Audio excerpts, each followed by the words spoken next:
에베소서 1장 1절에서 6절까지의 말씀 제가 봉독하겠습니다.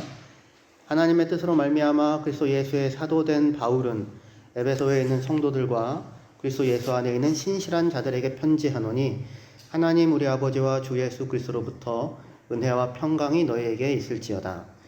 찬송하리로다. 하나님 곧 우리 주 예수 그리스도의 아버지께서 그리스도 안에서 하늘에 속한 모든 신령한 복을 우리에게 주시되 곧 창세전에 그리스도 안에서 우리를 택하사 우리로 사랑 안에서 그 앞에 거룩하고 흠이 없게 하시려고 그 기쁘신 뜻대로 우리를 예정하사 예수 그리스도로 말미암아 자기의 아들들이 되게 하셨으니 이는 그가 사랑하시는 자 안에서 우리에게 거저 주시는 바 그의 은혜의 영광을 찬송하게 하려는 것이라. 아멘. 에베소서 1장 1절에서 6절까지의 본문으로 그리스도 예수 안에 있는 신실한 성도들과 복이라고 하는 제목을 가지고 함께 말씀을 나누겠습니다. 이번 주일부터 에베소서를 1장부터 차근차근 좀 살펴보려고 합니다. 말하자면 에베소서 강해가 될 것인데요. 경우에 따라서는 교회 형편과 사정을 따라서 잠시 중단하고 다른 말씀을 전하다가 다시 이어갈 수도 있습니다. 어쨌든 올 한 해 에베소서 말씀 안에서 우리 교회가 그 안에서 함께 성장하는 그런 한 해가 되기를 바랍니다. 우리 1절 말씀부터 다시 같이 보시면요. 하나님의 뜻으로 말미암아 그리스도 예수의 사도된 바울은 에베소에 있는 성도들과 그리스도 예수 안에 있는 신실한 자들에게 편지하노니 하나님 우리 아버지와 주 예수 그리스도로부터 은혜와 평강이 너에게 있을지어다. 그렇게 말씀합니다.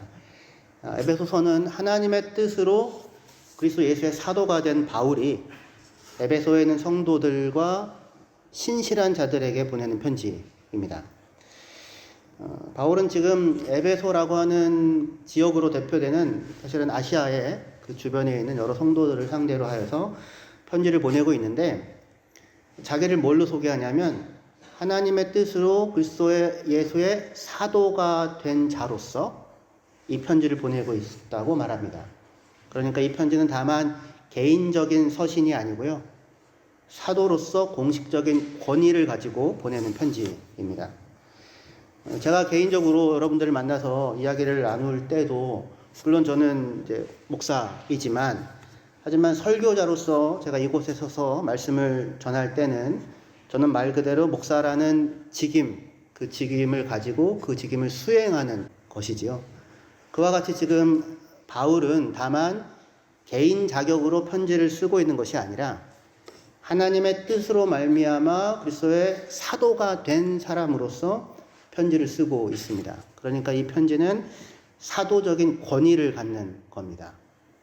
다시 말해서 부활하신 예수 그리스도에 의하여 보냄을 받은 자로서 그런 인식을 가지고 바울이 그리스도의 말씀을 지금 대언하고 있는 것이죠.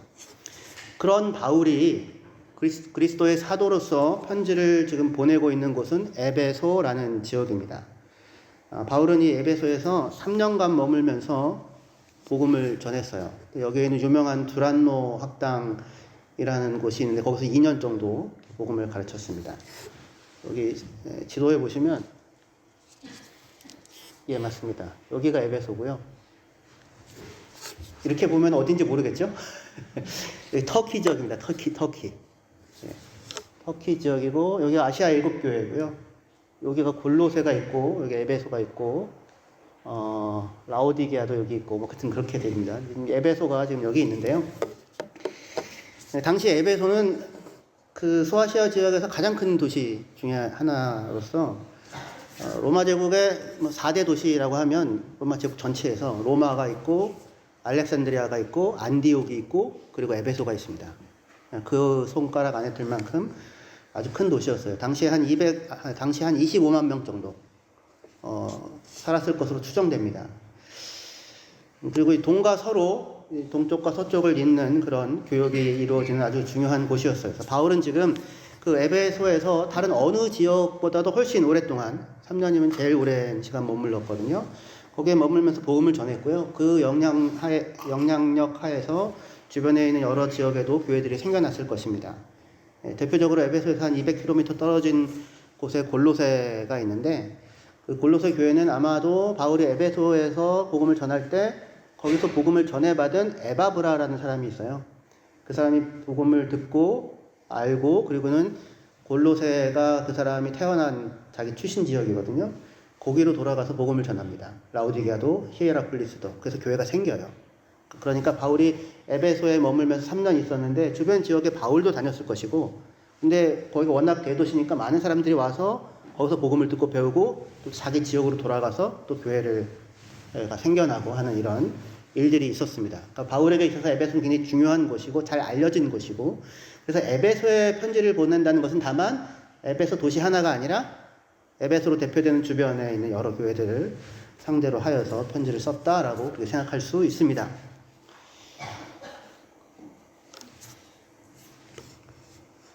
이 에베소에 보낸 이 편지의 인사말은 그런데 뜻밖에도 굉장히 담백합니다. 바울이 에베소에 있는 성도들에게 편지한다. 은혜와 평강이 있어라. 뭐 이런 아주 전형적인 편지 문구를 갖고 있는데요. 그럼에도 불구하고 우리의 눈에 띄는 표현들이 있습니다. 그게 뭐냐면 바울은 에베소에 있는 교인들을 일단 성도들이라고 부르는데요. 다만 성도들이라고 부를 뿐만 아니라 거기에 덧붙여서 그리스도 예수 안에 있는 신실한 자들이라고 표현을 합니다. 교회에 보낸 대부분의 바울의 편지는 편지를 받는 사람들을 향해 성도들이라고 불러요. 로마에 있는 성도들, 고린도에 있는 성도들, 빌립보에 있는 성도들 이런 식으로요. 그런데 특별히 에베소서와 골로새서 이 두 편지에서만 바울은 그들을 향해 성도들이라고 부르고 덧붙여서 그리스도 예수 안에 있는 신실한 자들이라고 표현을 하고 있습니다. 그래서 이 두 표현을 오늘 좀 중요하게 생각해 보려고 합니다. 성도들, 그리스도 예수 안에 있는 신실한 자들 이렇게 지금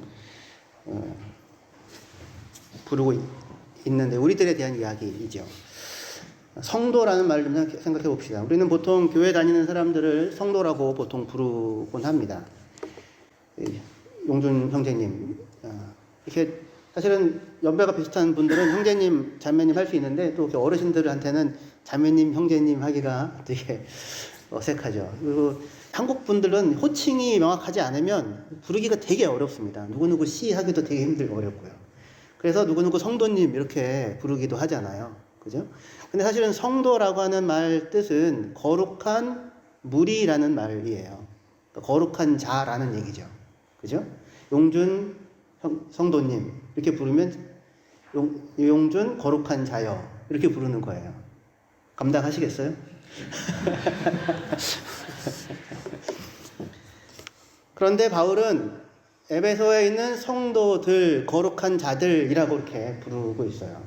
로마서에서도, 고린도서에서도 심지어 어디에서도 여기 에베소서에도 거룩한 자들이라고 부르고 있습니다. 근데 영어로는 이 성도라는 말이 saint예요. saint, 그러니까 성자죠. 그죠? 그래서 사실은 카톨릭에서는 이 saint라는 말, sanctus라는 이 말을 특별한 의미를 담아서 사실은 부릅니다. 그래서 특별한 공덕을 쌓은 자들만이 성인, 성자, 세인트, 상트라고 이름을 갖게 돼서 시성을 받게 돼요. 그러니까 이 사람들은 어떤 의미가 있냐면 100% 이미 천국에 가 있다 이런 의미로 그 말을 써요. 성자에 대해서. 근데 세인트만 있는 게 아니고요. 사실은 카톨릭에서는 복자, 성자, 복자, 가경자 그리고 평범한 사람 이렇게 돼 있거든요. 가경자라는 건 뭐냐면 그 존경받을 만하다. 복자는 참 복되다. 성인은 완전히 100% 천국에 가 있는 사람. 이렇게 지금 구분을 해요. 구분을 해서 전구라고 성자에게 성인에게 기도를 하면 천국에 가 있으니까 옆에 예수님이랑 가까이 사니까 예수님한테 기도를 전해준다. 이렇게 생각을 하는 거예요. 그래서 우리는 근데 직접 기도하면 되는데 근데 성인이 기도하면 옆에서 얘기해주면 더 잘 전해준다 이런 생각을 할 수도 있을 것 같아서 그런 구조를 만들어 놓았는데 성경에는 없는 얘기죠. 사실은 우리가 직접 기도하죠. 우리 누굽니까 보우가 한결 집사님한테 뭔가 원하는 게 있는데 세린이한테 가가지고 세린아 나 사탕 좀 달라고 아빠한테 얘기 좀 해줘. 그러면 더 잘 줘요? 2개를 얻어요? 2개를? 네. 세린이만 줘요? 세린이만? 네. 근데 어쨌든 이게 성인, 거룩한 자라고 하는 것이 그 이름이 벌써 함부로 쓸 수 없다 생각하기 때문에 이렇게 구분을 해놓고 있거든요. 가톨릭에서는. 그런데 우리는 아니에요. 우리는 전혀 그렇지 않습니다. 우리는 직접 예수님께 자녀로서 하나님께 기도하고, 그죠? 성령님, 예수 그리스도의 이름으로 성령님을 의지하여 하나님께 우리는 기도합니다. 바울은 에베소에 있는 모든 교인들을 향하여 뭐라고 불러요? 성도들이라고 부릅니다. 거룩한 자들이라고요. 근데 어떻게 아까 용준 형제한테 용준 거룩한 자여라고 하면 감당이 안 된다고 했는데 성경이 이렇게 부른다는 얘기해요. 그러면 그건 무엇을 근거로 해서 거룩한 자라고 부를까요? 무엇을 근거로? 쌓은 공덕과 지금 바로 천국에 예수님 가까이 곁에 갈 분이니까 잘 보이십시다. 뭐 이렇게 얘기를 해야 되는? 그게 아니죠. 그래서 바울이 지금 예수를 믿는 사람들을 성도라고 부르는 이유는 거룩하다고 하는 개념이 하나님께 속해 있다라는 개념이에요. 예수 그리스도에 속해 있다. 그래서 바울이 성도라고 부른다고 할 때 그 얘기는 우리를 향하여 성도라고 부르는 이유는, 에베소 교회의 성도들을 향하여 성도라고 부르는 이유는 그들이 예수를 믿는 믿음으로, 그들이 거룩하신 예수 그리스도 안에 있는 사람들이 되었기 때문에 그런 의미에서 성도라고 부를 수 있는 것입니다. 신약 성경에 그 거룩이라는 말에 해당되는, 영어로는 홀리가 되겠고요. 거룩이라고 하는 말에 해당되는 단어가 하기오스라고 하는 말인데 그 말이 한 230번 정도 쓰여요. 굉장히 많이 쓰입니다. 그런데 3분의 2 정도는 단수로 쓰이고요. 3분의 1 정도는 복수로 쓰이거든요. 단수로 쓰인다는 얘기는 뭐냐면 거룩한 분, 거룩한 자, 거룩한 이, 거룩한 것, 뭐 이런 거겠죠. 그러니까 이 단수로 한 150번 가까이가 쓰이는데 베타적으로 누구에 대해서만 거룩한이라는 표현이 사용되냐면 하나님, 예수님, 성령님에 대해서만 거룩한 분, 거룩하니 라는 말을 써요. 다른 데는 쓰이지가 않아요. 단수임에도 불구하고 쓰이는 경우는 성전. 성전이 왜 거룩합니까? 하나님께 속한 거니까요. 그죠? 그러니까 거룩이라는 말은 베타적으로 누구에게만 사실은 해당되는 말이에요? 하나님께, 예수님께, 성령님께. 그런데 복수로, 이 단어가 복수로 한 3분의 1 정도 쓰인다고 했잖아요.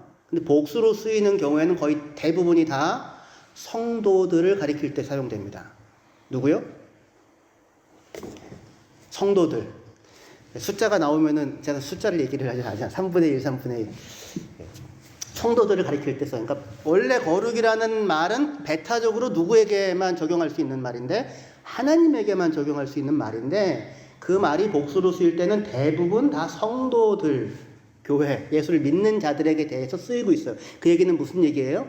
예수 믿는 사람들의 거룩은 다른 것에서 오는 것이 아니라 그들이 하나님께 속하게 되었으므로 거룩한 자라고 부르게 되는 거예요. 근데 우리는, 성도들은 어떻게 하나님께 속하게 되었습니까? 그래서 예수를 믿음으로 예수 안에 있는 하나님의 백성, 하나님의 소유, 하나님의 자녀가 되었으니까요. 하나님께 속한 자들이 되었기 때문에 거룩이라는 성도라고 하는 말들을 사용할 수 있게 되는 것입니다. 그러니까 여러분들은 성도이십니까? 성도 맞아요? 예. 내가 가지고 있는 탁월한 업적 때문에, 내가 남들보다 많이 쌓은 선업 때문에 그게 아니라 내가 예수 그리스도를 믿음으로 예수께서 나를, 용준 형제를 자기의 안으로 받아들여 자기 안에 넣으셨거든요. 그러니까 거룩하신 예수 그리스도 안에 속한 자, 그의 것, 그의 소유, 그의 백성, 그게 구별된 자, 그게 특별한 자, 그의 소유된 백성, 그런 자들에 대해 성경이 거룩, 성도라는 말을 쓰고 있는 것입니다. 구약에서도 종종 이스라엘 백성들을 향해서 성도라고 불러요. 보통 우리는 성도라는 말을 신약 교회 성도들, 신약 성도들에 대해서만 생각하는데 사실은 구약 우리 개역 성경에도 한 29번 정도, 30번 정도, 29번 정확하게 성도라는 말이 사용이 되는데 근데 이때도 딱 두 가지로 구분이 됩니다. 어떻게 구분이 되냐면 하나는 그 거룩하다라고 해당되어지는 단어, 구약에는 코데시라고 하는데 그 단어로 불러요. 그러니까 성도, 거룩한이라는 의미예요. 그런데 성도라고 번역이 되는 또 다른 부류의 말이 있는데 그게 뭐냐면 신실한 자를 의미하는 하시딤이라는 말을 성도라고 번역을 해요. 자, 그러니까 구약에서 30번 정도, 29번 나오는 성도라는 말은 한편 거룩한 하나님께 속한 자들로서 이스라엘 백성을 의미할 때 성도라고 부르거나 또는 특별하게 하시딤이라고 신실한 자, 경건한 자, 신실한 자라고 하는 표현을 할 때 나타내는 단어인데 그 표현을 우리 성경은 성도라고 번역을 하고 있어요. 그런데 아까 바울이 에베소 교회 사람들에게 뭐라고 편지한다고요? 에베소에 있는 성도들, 곧 그리스도 예수 안에 있는 어떤 자들? 신실한 자들. 그래서 똑같이 구약의 전통에서 성도로 이해되어지고 있는 두 단어를 사용해서 바울이 에베소 교회의 편지를 그 사람들을 표현하고 있는 거예요. 그러니까 하나님께 속한 자들로서 거룩한 그들은 하나님께 어떤 자들이어야 하냐면 하나님께 신실한 자들이어야 하는 거예요. 근데 어떻게 여러분들은 그리스도 예수 안에서 신실한 자들이십니까? 목사님 거룩이라는 벽을 하나 넘었는데 신실함은 힘듭니다. 거룩도 우리의 영역이 아니고요. 신실함도 우리의 영역이 아닌데 왜 우리의 영역이 아니냐면 신실함이란 말씀 원자에다가 사람 인자잖아요. 믿을 신자라는 게. 내가 한 말을 살아내는 사람이 신실한 사람이에요. 그게. 하나님은 신실하세요. 그가 하신 말씀을 반드시 지키시고 반드시 이루십니다. 여러분들은요?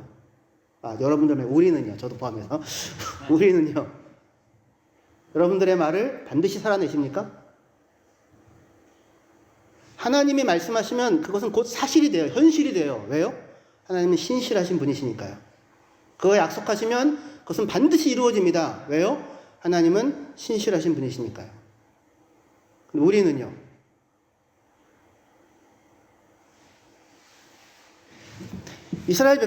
하나님께서 이스라엘 백성을 성도, 거룩한 자들이라고 부르고 또한 성도를 향해서 신실한 자들이라고 부르는데 그런데 이스라엘 백성이 거룩한 백성으로 부름을 받았으나 이스라엘 백성이 신실해서 성도로 불려진 것은 아니에요. 사실은. 하지만 성도로 부름받은 자들은 반드시 자신을 부르신 하나님의 부름에 신실하게 응답해야 합니다. 그렇죠. 왜 그러냐면 그렇게 할 때에야 그들이 하나님이 그들에게 불러서 주시기를 원했던 참된 복을 온전하게 누리며 살아갈 수 있거든요. 그런데 이스라엘은 하나님께 속한 특별한 소유로 선택받아 부름을 받았으나 그 부름에 신실하지는 못했죠. 그렇죠? 그래서 결국은 포로로 끌려가는 상황에 처하게 되기도 하였습니다. 그런데 하나님께서 이스라엘 백성을 선택하시고 부르셨어요. 자기에 속한 자로. 근데 이스라엘 백성은 신실하지 못했습니다. 그로 인하여 하나님께서 이스라엘을 불러서 이루려고 했던 하나님의 뜻이 좌절되었나요? 그렇지 않았어요. 하나님은 이스라엘을 부를 때 이스라엘이 신실하지 못할 것을 모르셨나요? 하나님이 이스라엘 부를 때 이스라엘이 신실하지 못하다는 것을 사실은 알고 부르십니다. 그걸 얘기해 주는 게 신명기예요. 신명기 여러분들 지금 요즘에 보고 계시죠? 여러분들 다 보시고 계셔야 됩니다. 아침 묵상이 신명기예요. 아침 묵상이. 자,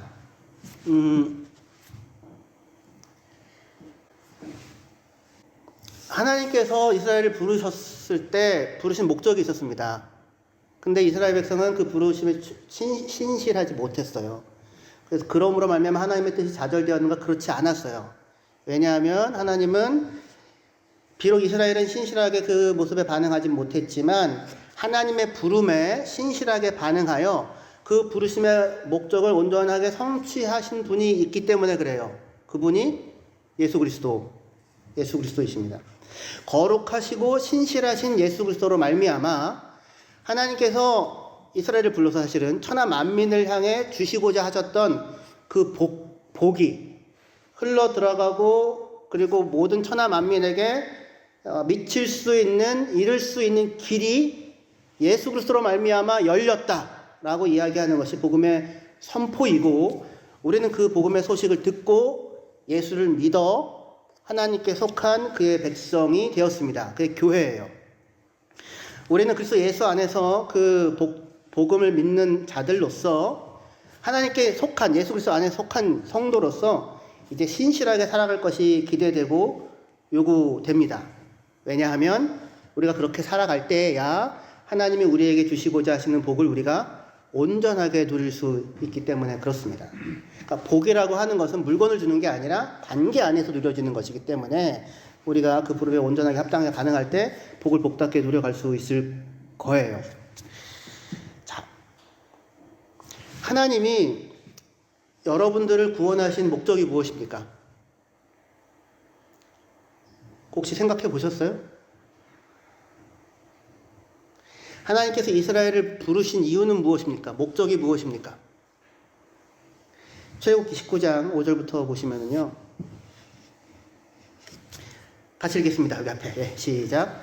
세계가 다 내게 속하였나니 너희가 내 말을 잘 듣고 내 언약을 지키면 너희는 모든 민족 중에서 내 소유가 되겠고 너희가 내게 대하여 제사장 나라가 되며 거룩한 백성이 되리라. 너는 이 말을 이스라엘 자손에게 전할지니라.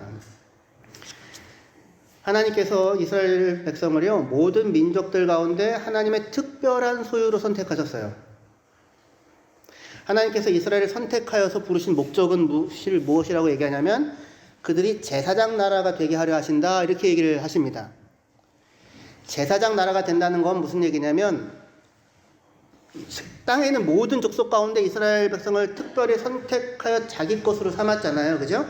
그러니까 이게 자기 것으로 구별하여 삼았다. 이 성도예요. 그죠? 이 성도라는 이 말인데, 이 성도라는 이 말에는 그래서 선택했다라는 말이 전제돼요.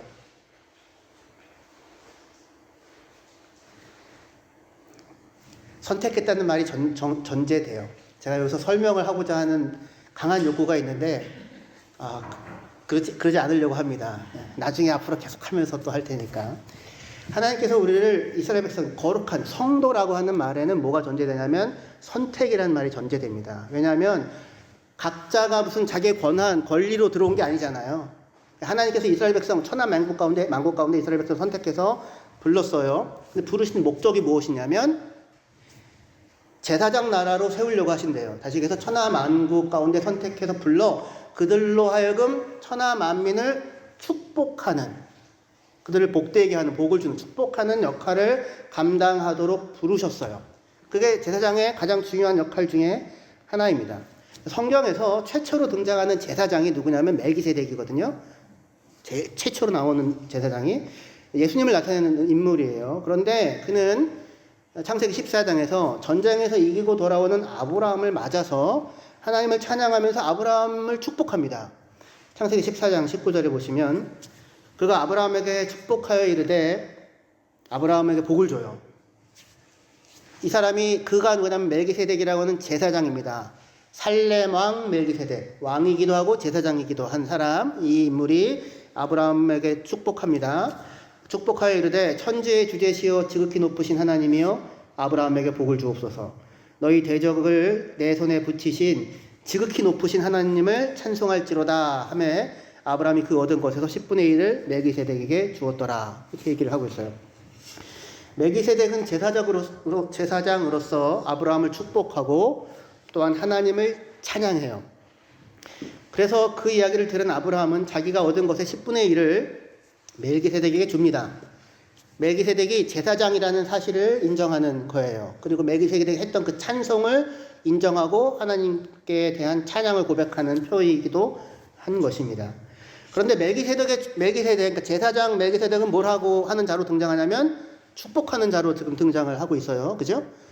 아브라함에게 축복하는데, 아브라함은 누구냐면 아브라함 자신, 그도 똑같이 땅에 있는 모든 족속이 아브라함으로 말미암아 복을 받게 할 자로서 하나님이 부른 자가 아브라함이었죠. 창세기 12장 1절부터 3절 거기 볼게요. 여호와께서 아브라함에게 이르시되 너는 너희 고향 친척과 아비의 집을 떠나 내가 내게 보여줄 땅으로 가라. 내가 너로 큰 민족을 이루고 내게 복을 주어 내 이름을 창대하게 하리니 너는 복이 될지라. 너를 축복하는 자에게 내가 복을 내리고 너를 저주하는 자에게 내가 저주하리니 땅의 모든 족속이 너로 말미암아 복을 얻을 것이니라. 복이란 말이 굉장히 많이 나오죠. 그죠? 하나님께서 아브라함을 부르셨는데 부르면서 하나님 약속을 주십니다. 무슨 약속을 주냐면 내가 너에게 복을 주겠다. 너는 복이 되어라. 그렇게 얘기를 하세요. 믿음으로 저와 여러분들은 다 믿음으로 아브라함의 자손입니다. 그래서 예수 안에서. 할렐루야. 그 얘기는 무슨 얘기냐면 하나님께서 아브라함에게 내가 너를 복되게 하겠다, 내가 너를 복주겠다 하는 얘기를 누구에게도 하는 거예요? 우리들에게도 하는 거예요. 그래서 예수 안에서 아브라함의 후손이 우리들 또한 하나님께서 내가 너에게 복을 주겠다라고 부릅니다. 그런데 하나님은 그들 아브라함에게 복을 주겠다고 부르면서 아브라함이 그 부름의 전망은 뭐냐면 다만 아브라함만이 아니라 땅에 있는 모든 족속이 너 안에서 너로 말미암아 복을 받게 하겠다라고 하는 거예요. 그러니까 이게 하나님의 그랜드 플랜이에요. 그 아브라함을 부르신. 그래서 아브라함은 무엇을 하는 자로 부름을 받았어요? 본인이 복을 누리고 그 다음에 복을 전달하는, 축복하는 제사장 나라의 역할을 감당하는 자로 부름을 받은 것입니다. 그러니까 아브라함뿐만 아니라 아브라함의 후손들도 마찬가지고요. 근데 이게 참 재미있는 게 아브라함은 자신의 거짓말로 인하여서 태가 다친 아비멜렉의 백성들을 축복하여서 그들의 태를 열게 하는 일을 합니다. 이삭은 자신이 누구를 축복해야 하는지 제대로 알지 못한 채 야곱을 축복해요. 그리고 야곱은 형의 축복을 빼앗아 가로챈 자로서 결국 이후에 약복강에서 한 천상적 인물로 보이는 자와 씨름을 하고 한도뼈가 위골된 상태에서 그에게 복을 구합니다. 그리고는 복을 받으며 이스라엘이라는 이름을 얻게 돼요. 그러한 자로서 야곱은 바로를 만나서 그를 축복하고 자기의 자녀들을 축복하게 됩니다. 어떻게 보면 참 한편으로 어처구니가 없어 보이는 모습이에요. 복의 전달자로 축복하는 자로 부름을 받은 아브라함, 이삭, 야곱 그 사람들인데 그런데 축복을 하는 당사자가 부족하고 연약해요. 그런데 그들이 축복을 하고 하나님은 그들의 역사 가운데서 일을 하셔서 참된 복이 무엇인지를 구현해 가시는 일을 그들의 역사 가운데 행하십니다. 그리고 땅에 있는 모든 족속이 복을 얻는 이 일을 아브라함과 그의 육신의 후손들이 아니라 예수 그리스도를 통하여 궁극적으로 이루세요. 왜냐하면 아무도 사실은 예수님처럼 신실하지 못했고 하나님이 이 복을 온전히 누리고 전달하는 역할을 감당할 자가 없었기 때문입니다. 그러나 하나님은 그리스도 예수 안에서 이 복된 일을 이루시고는 우리들을, 저와 여러분들을 다시 부르시는 거예요. 이 복된 일에 참여하는 자로서 우리를 부르십니다. 하나님께서 천지 만물을 창조하시고 제일 먼저 하신 일이 무엇이었냐면 그가 지으신 만물과 사람을 축복하신 것이었습니다. 그들에게 복을 주시며 가라사대 생육하고 번성하고 땅에 충만하라, 땅을 정복하라, 다스리라 이렇게 말씀하시죠. 축복하셨다고요.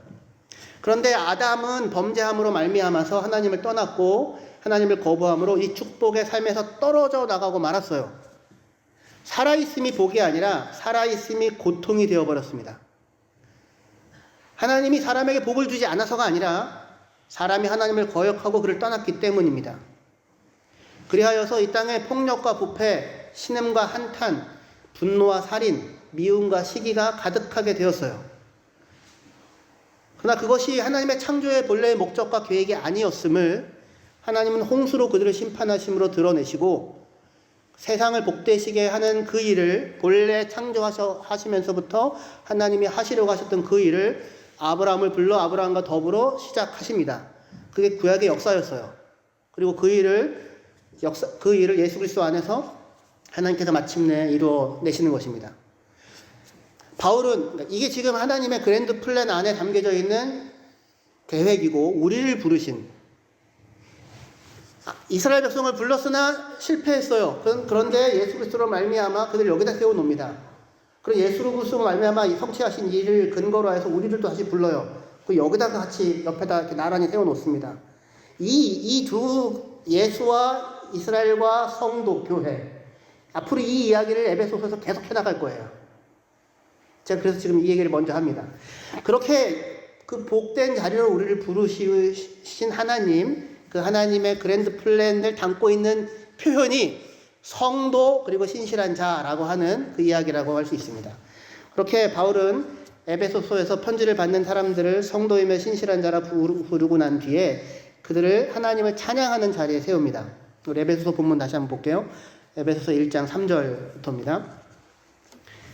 찬송하리로다 하나님 곧 우리 주 예수 그리스도의 아버지께서 그리스도 안에서 하늘에 속한 모든 신령한 복을 우리에게 주시되 곧 창세전에 그리스도 안에서 우리를 택하사 우리로 사랑 안에서 그 앞에 거룩하고 흠이 없게 하시려고 그 기쁘신 뜻대로 우리를 예정하사 예수 그리스도로 말미암아 자기의 아들들이 되게 하셨으니 이는 그가 사랑하시는 자 안에서 우리에게 거저 주시는 바 그의 은혜의 영광을 찬송하게 하려는 것이라. 멜기세덱이 찬송하리로다 라고 찬양하였듯이 바울 또한 찬송하리로다 라고 하면서 하나님을 찬양합니다. 앞으로 다음 주부터 저희는 이 찬송의 내용이 무엇인지를 차근차근 살펴볼 거예요. 하나하나 살펴볼 겁니다.